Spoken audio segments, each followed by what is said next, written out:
Hey, hi guys.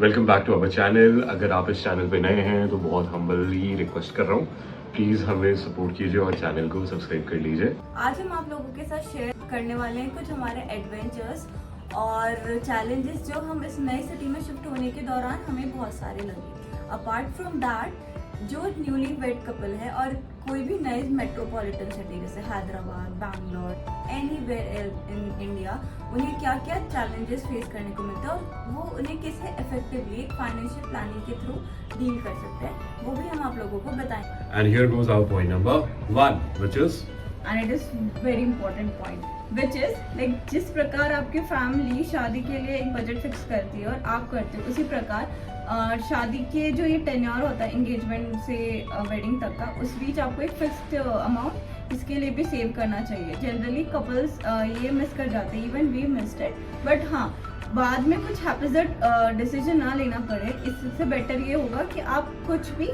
Fixed amount अभी save करके रखें। और वो कैसे होगा, क्या होगा, वो हम नेक्स्ट पॉइंट में कवर करेंगे। So with that our point number 2। Point number 2 is very crucial because here it is dependent on आप किस सिटी में मूव करने वाले हैं। हर शहर का अपना अपना अलग ब्रोकरेज प्लस अलग अलग डिपॉजिट होता है, और मैं अज्यूम कर रहा हूँ कि आप रेंटेड फ्लैट लेंगे जब आप कोई नए शहर में मूव कर रहे हैं। अगर आप अपना खुद का घर खरीद रहे हैं तो फिर ये वीडियो आपके लिए नहीं है, उसके लिए सेपरेट टॉपिक है जिसपे हम फिर कभी वीडियो बनाएंगे। बट अगर आप कोई रेंटेड फ्लैट खरीद रहे हैं तो जहाँ पे आपका सबसे बड़ा एक्सपेंस होने वाला है वो होगा उस शहर में घरों की डिपॉजिट कितनी है। बैंगलोर के लिए 12 महीने का डिपॉजिट लगता है, हैदराबाद के लिए आपको मिनिमम 2 महीने की डिपॉजिट पे करनी पड़ती है अपने लैंडलॉर्ड को। ब्रोकरेज में 15 दिन से 1 महीने तक का रेंट अमाउंट आपको ब्रोकरेज देना पड़ता है। आप ब्रोकरेज के लिए जाओ या नहीं जाओ, ये डिपेंड करेगा आपको उस शहर का कितना आइडिया है और आपके सर्कल उस शहर में कितने स्ट्रॉन्ग है, वो आपके लिए घर देख पाएंगे कि नहीं, या फिर आप कितनी इमीडिएटली पहुंचती उस शहर में अपने खुद के घर में मूव करना चाहते हो। अगर आप होटल में रह के फिर मूव करना चाहते हो तो ब्रोकरेज नहीं लगेगा और आप करीब करीब 1 महीने के रेंट पे सेव कर लोगे, जो कि बहुत ही बड़ा अमाउंट होता है अगर आप कोई बड़े शहर जाते हो। तो second point is the most important point, जहाँ पे आपका करीब करीब 60% खर्चे होंगे, विच इज आप कौन सी जगह घर लो और उस घर का डिपॉजिट कितना है उस शहर में। When he says आप कौन सा घर लें, इसका मतलब ये होता है कि आप सिटी के कौन से एरिया में अपना घर प्रेफर करते हैं और किस टाइप का घर प्रेफर कर सकते हैं। किस टाइप का घर में आता है, whether it is an apartment और या इट इज अ सोसाइटी। तो society currently nowadays are little bit more on a higher side when comes to expense. Plus उसके अलावा कि अगर आप कोई आईटी पार्क के जस्ट बाजू में घर लेना चाहते हैं या किसी पॉश इलाका में घर लेना चाहते हैं, that will be more expensive. So these all thing you should have in your mind. But you should have this in your mind कि 60% खर्चा आपका आपके बजट का एलोकेट होना चाहिए in where you will be moving, which brings us to point number 3, which is transportation. आप नए शहर में हो, obviously like if you are working professional, आप नए शहर में इसलिए शिफ्ट हो क्योंकि आपको रोज दिन ऑफिस जाना होगा या हाइब्रिड मोड पे ऑफिस जाना होगा। अगर बिजनेस है तो भी आपको अपनी शॉप या किसी शोरूम में जाना पड़ेगा। आई डोंट थिंक सो कि इनिशियल डेज में आप you will be happy with buying the car. So starting days में बेटर होगा कि आप इनिशियली पब्लिक ट्रांसपोर्ट एक्सप्लोर करो। अगर आप पब्लिक ट्रांसपोर्ट एक्सप्लोर नहीं कर पाओगे तो थोड़े दिन उबर और ओला एक्सप्लोर करो, या फिर कोई थर्ड पार्टी सर्विस बहुत सारी होती हैं जैसे रॉयल ब्रदर्स, बाउंस, उन सभी से, वोगो, इन सभी से आप कोई स्कूटी या फिर कोई बाइक रेंट पे ले लो। बाइक पे रेंट करके या फिर कार ही रेंट करके इनिशियली आप शहर को थोड़ा जान सकते हो, समझ सकते हो। इस दौरान अगर आपने कोई कार बुक करवाई है वो भी आपको मिलते मिलते करीब करीब 1 महीने लग जाते हैं, जिस दौरान आप शहर को और अच्छे से समझ सकते हो, घर ढूंढने के लिए आ सकते हो, मार्केट्स अंडरस्टैंड कर सकते हो। अगर आपकी कंपनी आपको कैब सर्विस प्रोवाइड करती है तो आप वो भी यूज़ कर सकते हैं, जिससे आप कुछ पैसे बचा लेंगे। बट फिर भी ट्रांसपोर्टेशन में आपका करीब करीब 10% खर्चे जाएंगे आपके ओवरऑल बजट के। तो आपको अपने बजट का 10% ट्रांसपोर्टेशन के लिए भी रखना चाहिए और प्लान करते रहना चाहिए। So अभी हमारा next point, like girls will be more excited for it because it's somewhere related to घर का सामान एंड फर्नीचर्स एंड ऑल। सही बात है, मतलब घर तो ले लिया, ट्रांसपोर्ट भी करा लिए खुद को उस नए शहर में, बट घर को घर कैसे बनाए और डेकोरेट कैसे करें, तो उसके सारे खर्चे। एंड स्पेशली हमारे टाइम में like how you were keen on buying the fridge और कैसा फ्रिज होना चाहिए, and what are tips we got which we don't want you guys to make a mistake on is what will come in this area. So सबसे important point आता है कि अगर क्या आपको फर्नीचर रेंट पे लेना चाहिए या फर्नीचर आपको न्यूली बाय करना चाहिए। ओके, तो let us explain this with example of Hyderabad.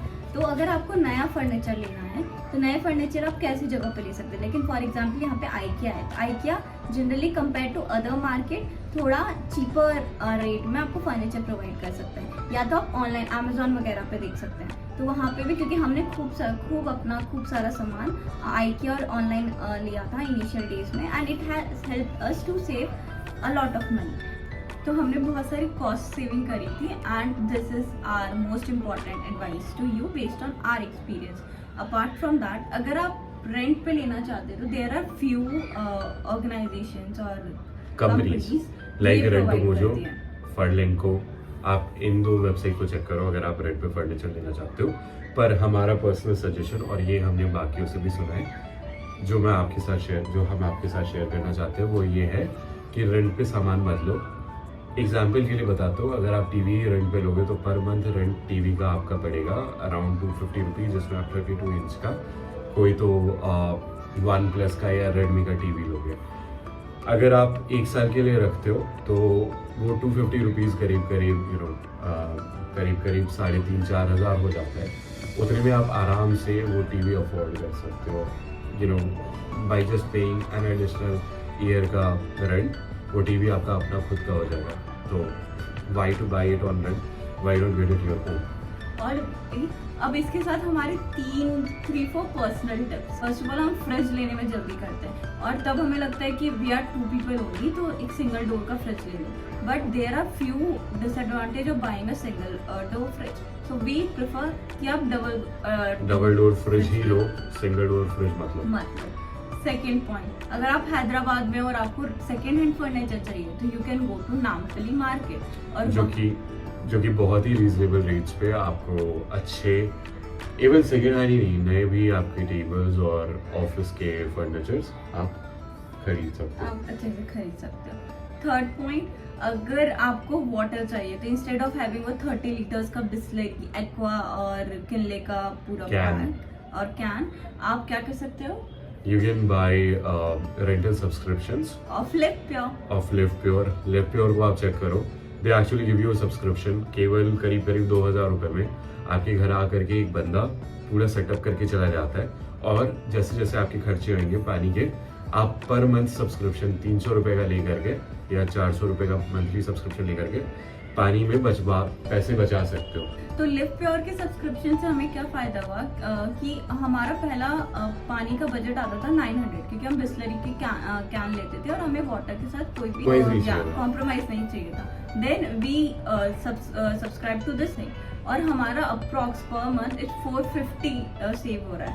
तो ऑन अ सिंगल मंथ का आप देखोगे तो it's not a big thing, but if you consider it as a yearly basis we are saving a lot of 6,000 rupees, जिसमें आपका again अगर आप कुछ रेंट पे लिए हो तो उसके खर्चे निकल जाएंगे रेंट के साल के सब्सक्रिप्शन, तो which is a big savings.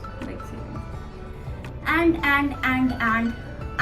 The final, and this is also the most important, क्योंकि मिसलेनियस खर्चे हम लोगों को नहीं पता होते, तो मिसलेनियस खर्चों के लिए भी फर्स्ट थिंग मेकअप बजट, कि हमारे मिसलेनियस खर्चे भी will be approx 10K 20K 30K जो भी आपका बजट हो, और stick to that. It's not like miscellaneous के नाम पे आप पूरे सेविंग्स से अपनी उड़ा डाले, अपनी पूरी सैलरी उड़ा डाले।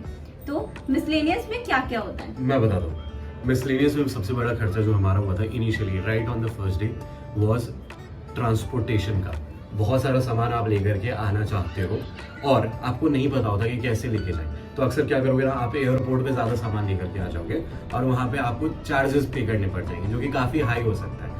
बहुत सारी सर्विसेज होती है जैसे गति, या फिर आप अगर डिलीवरी कर रहे हो तो ब्लू डार्ट, जहाँ पे आप बल्क में सामान भी कुरियर कर सकते हो। जैसे 4,000-5,000 रुपए में आप सारा सामान काफ़ी बड़ा अमाउंट, काफ़ी बड़ा वेट का सामान, करीब करीब 15 या 30 केजीज आप कुरियर करवा सकते हो अपने एड्रेस पे, या फिर अगर आपका कोई नोन कॉन्टैक्ट है उस शहर में, या फिर कोई फ्रेंड या फिर ऑफिस कलीग है, उसके एड्रेस पे आप वो सारे सामान कुरियर करवा सकते हो यूजिंग ब्लू डार्ट एंड गति, rather than carrying it with you in your airplane and paying a big amount for it.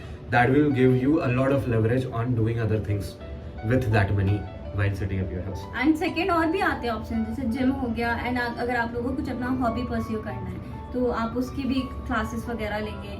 So all these things comes in a miscellaneous, and trust me you have to be prepare. कोई भी इंसान like these 4 basic things के according अपना पूरा budget और पूरा अपना financial planning नहीं कर सकता.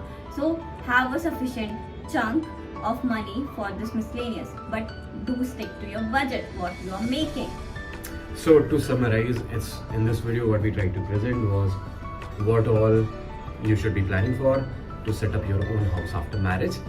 You need very basic things and few things for start, because we have not yet figured out your lifestyle, how it is gonna be like. So for such tips, और ऐसे अगर आप चाहते हैं कि हम लोग और vlogs लेके आए, तो do like, share and subscribe to our channel. So thanks a lot. अगर आपके कोई questions हैं तो हमें नीचे कमेंट लिखें. में लिख के बताइए, हम बिल्कुल आंसर करेंगे. अपने एक्सपीरियंस से. Till then, See you next time. Bye. bye bye.